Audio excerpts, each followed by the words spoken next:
On it. Nobody speaks over Bob Dylan. I'll wait till he concludes. Welcome to the first ever Light Switch Stories.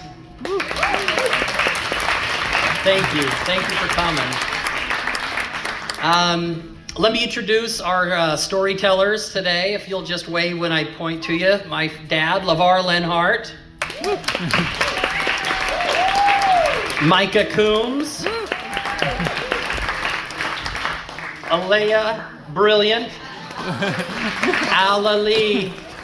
I got her last name right though. Kyle Haywood. Kate Neely. Tracy Munson. Alexis Escobar. And I'm Ryan.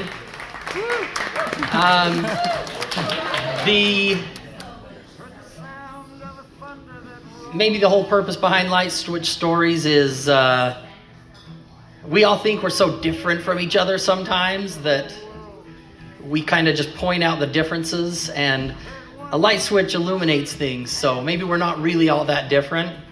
I mean, we truly can be a king and a queen one day, and then all of the hope and pride we had are stripped the next. Maybe we should turn those into stories, flip the light switch on, and realize we're not that different. So, LeVar, the light is yours.